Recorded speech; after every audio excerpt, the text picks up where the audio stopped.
ഇവിടെ പാണ്ഡവ പടയെ ദുര്യോധനൻ പരിചയപ്പെടുത്തുകയാണ് ചെയ്യുന്നതെങ്കിലും ദുര്യോധനന്റെ കുടില ബുദ്ധിയെ ദുര്യോധനന്റെ അഭിപ്രായത്തിലൂടെ തന്നെ നമുക്ക് കാണുവാൻ സാധിക്കുന്നുണ്ട്. ദ്രുപദപുത്രേണ എന്നാണ് ആചാര്യനോട് പറയുന്നത്. സ്വാഭാവികമായിട്ടും ദ്രോണാചാര്യരുടെ ശത്രുവാണ് ദ്രുപദ മഹാരാജാവ്. ഏകനായ ദൃഷ്ടദ്യുമ്നൻ പരിപാലിക്കുന്ന പാണ്ഡവസേനയെ നമ്മളുടെ സൈന്യത്തിലെ ഏതെങ്കിലും ഒരുവന് ജയിക്കുവാൻ കഴിയുന്നതാണ്.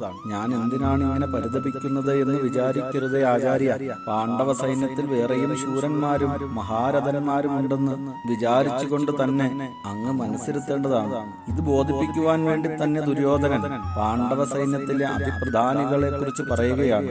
പാണ്ഡവ സൈന്യത്തിലെ യോദ്ധാക്കൾ എല്ലാവരും ശൂരന്മാരുമാണ്. ആ യോദ്ധാക്കളെ കുറിച്ചാണ് ദുര്യോധനൻ പറയുന്നത്.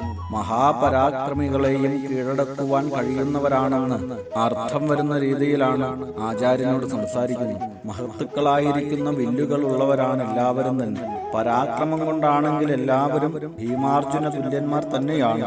അവരിൽ ചിലരെ പറയുകയാണ് ആചാര്യരെ, അതിശയമായി യുദ്ധം ചെയ്യുന്നവൻ എന്ന അർത്ഥവത്തായ പേരുള്ള യുയുധാനൻ എന്ന പ്രസിദ്ധനായ സാത്വികി, ശത്രുക്കളെ വല്ലാതെ മർദ്ദിക്കുന്നവൻ എന്ന് പേരുകെട്ട വിരാട, വൃക്ഷമാകുന്ന കൊടിയടയാളമുള്ളവൻ എന്ന പേരിൽ പ്രസിദ്ധനും മഹാരഥനുമായ ദ്രുപദൻ, ശത്രുക്കൾക്ക് ഭയം ജനിപ്പിക്കുന്ന കൊടിയടയാളമുള്ള ദൃഷ്ടകേതു, ചികിതാനപുത്രനും പരാക്രമശാലിയുമായ പുരോജിത്ത്, കുന്തിഭോജൻ, ശിബിഗോത്രത്തിൽ ജനിച്ച ഉത്തമ മനുഷ്യനായ ശൈബ്യൻ, യുദ്ധത്തിൽ മഹാക്രോധിയായ യുധാമന്യുവായ പാഞ്ചാലരാജൻ, ഉത്തമ ബലശാലിയാകയാൽ ഉത്തമൗജസ് എന്ന് സുപ്രസിദ്ധി നേടിയ തേജോബല പരാക്രമശാലികളെയും പറപ്പിക്കുന്ന വീര്യമുള്ള സുഭദ്രാപുത്രനായ അഭിമന്യു. ദ്രൗപദിയുടെ എല്ലാ പുത്രന്മാരും മഹാരഥന്മാർ തന്നെയാണ്.